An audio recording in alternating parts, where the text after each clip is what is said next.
Good morning, boys and girls. Today, we're going to have a look at this book in maths called The All-New Must-Have Orange Board 30, and it's by Michael Speechley. And on the front page here, we've got a pussycat and a little boy, and he's holding up this funny shaped object. And we're going to find out what this object is, what it does, and what the book is about.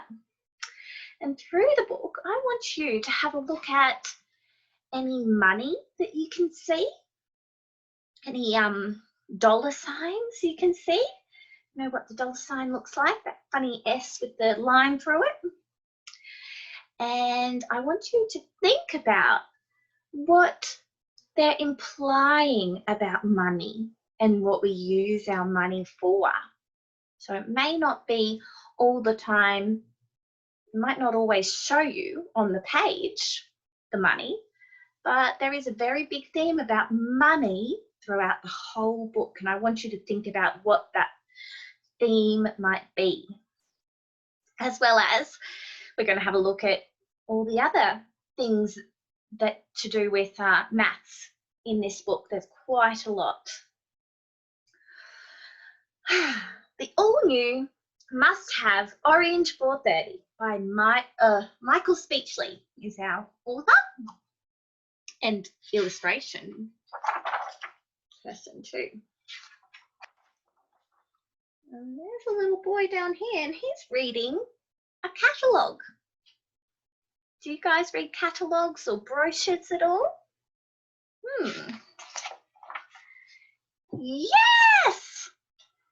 The all-new Orange 430 was finally here. Harvey had to have it. The only problem was that he didn't have enough money. That is a problem.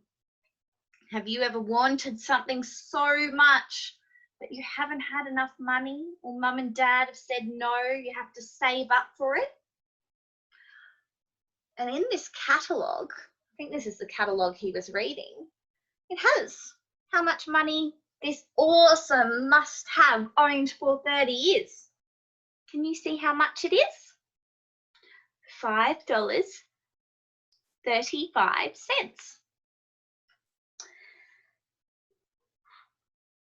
Does that seem like a lot of money?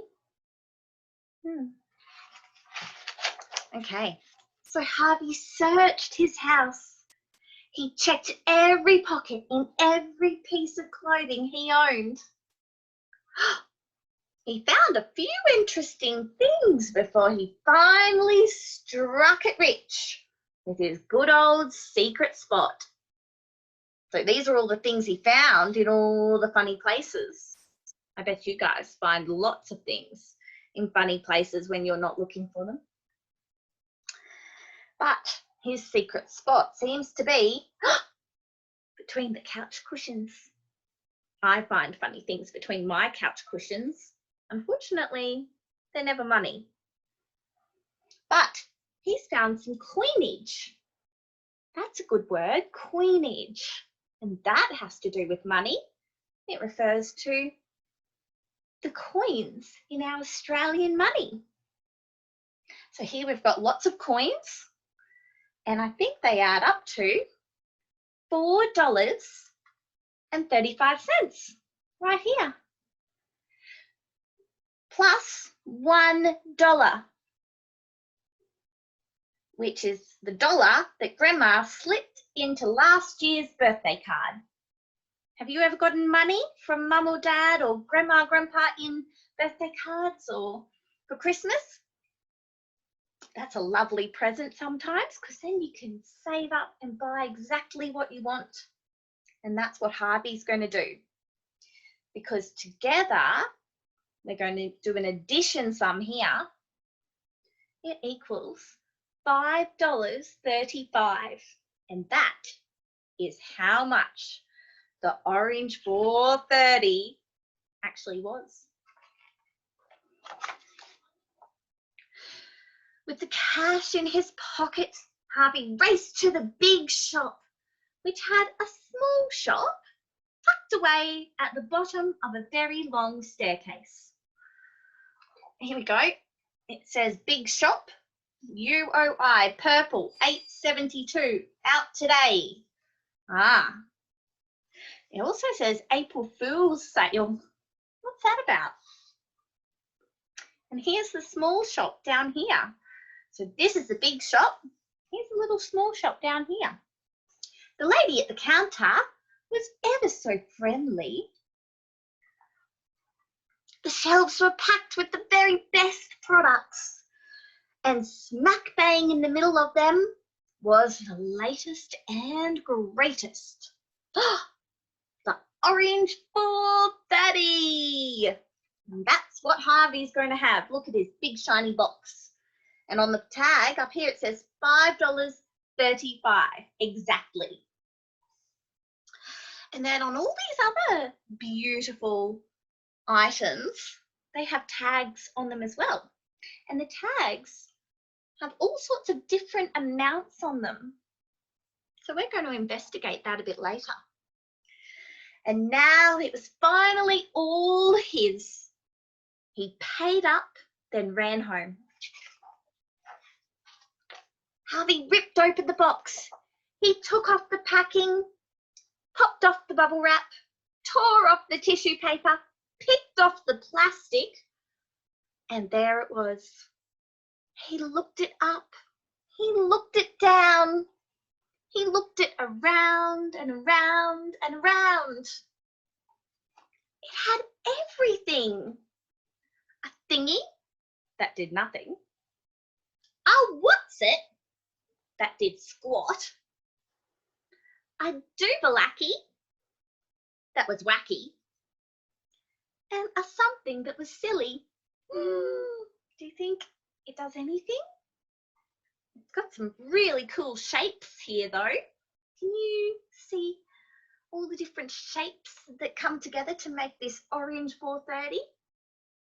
They're a bit cool. But what does it do?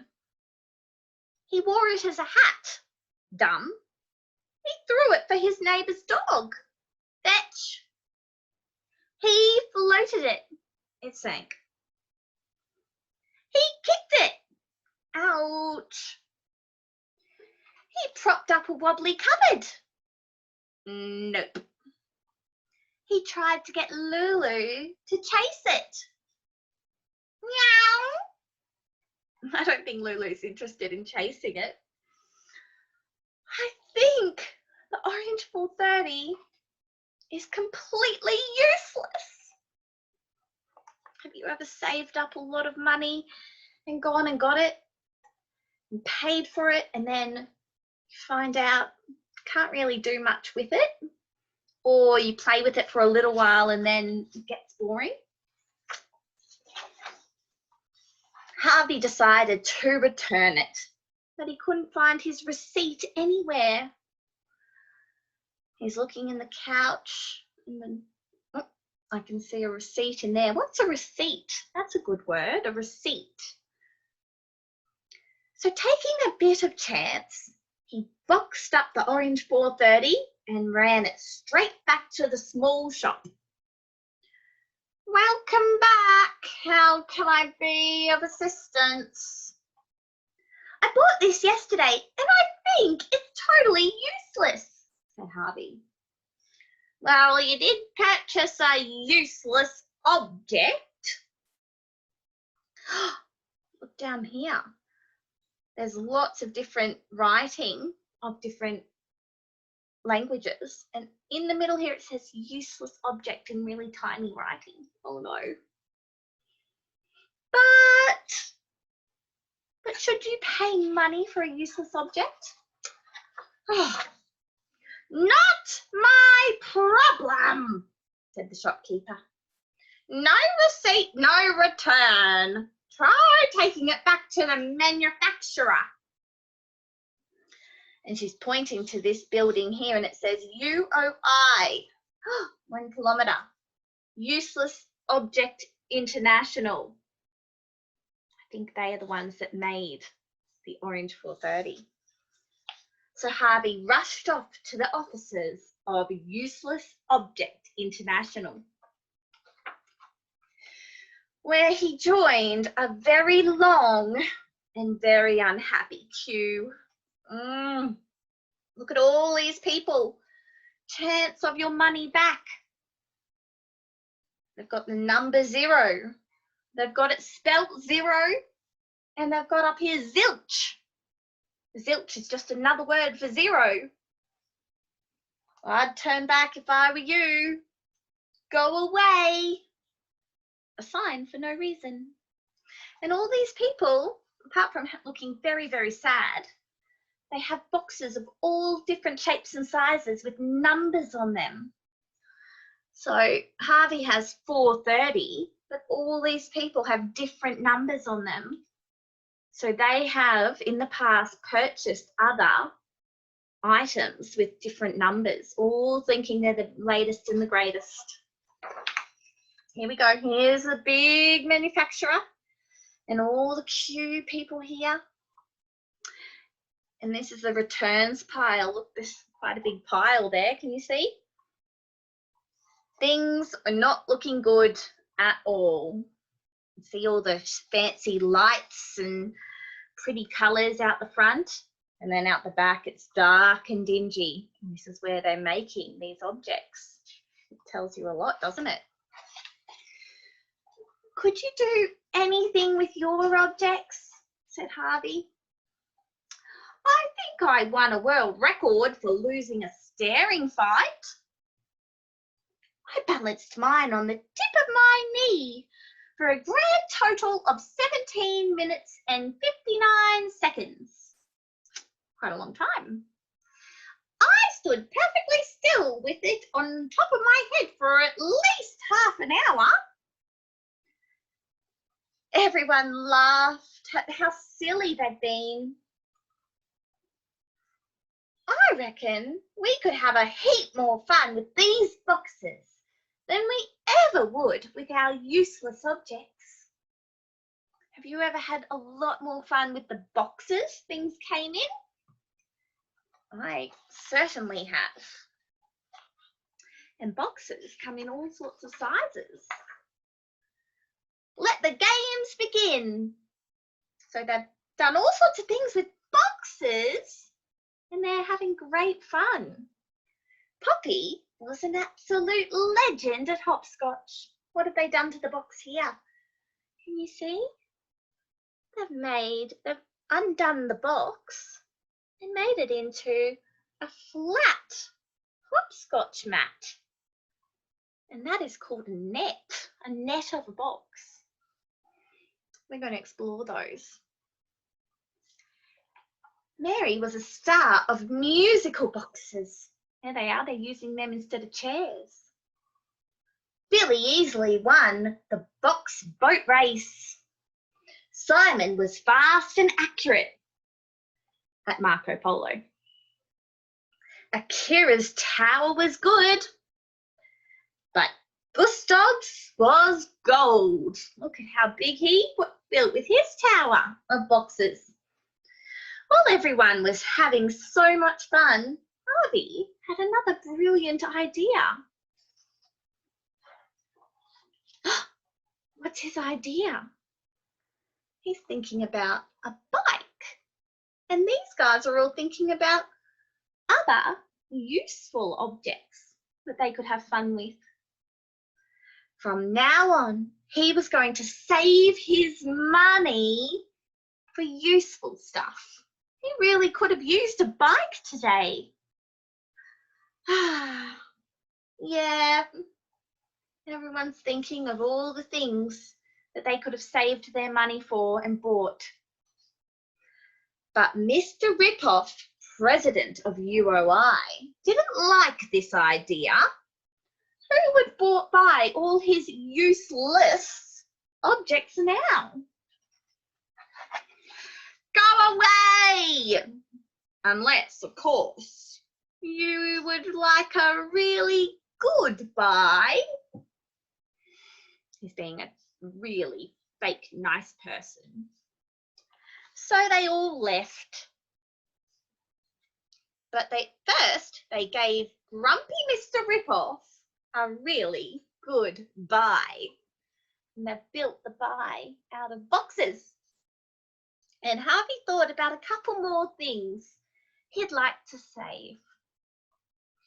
So he's going to save his money. What else is he going to save?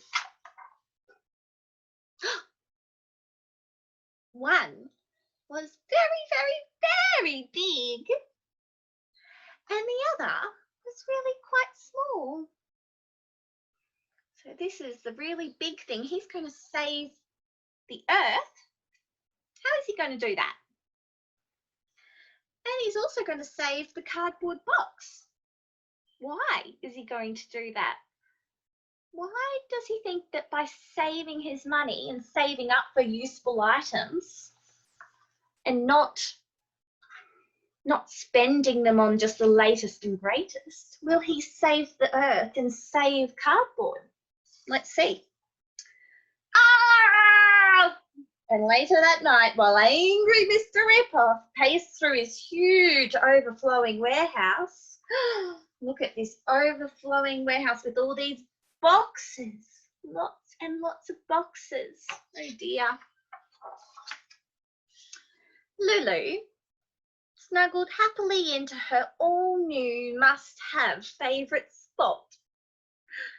She's found the cardboard box. It makes a lovely bed. So it has had a useful use for it in the end to house Lulu the cat. So now, girls and boys, after reading that awesome book, and I'm sure that you can all relate to it because it's all about buying things that maybe we don't need or we don't want after a little while. Now, you're going to go back to your seats and we're going to explore what money is through the book. There's some money that you can see on the pages, especially at the start, especially on a few pages like this one that says coinage, and then the sum of money down here. And then we're also going to explore what buying things is all about. How do we buy things with money? Okay, that's what we're going to do today in our activities. Thank you.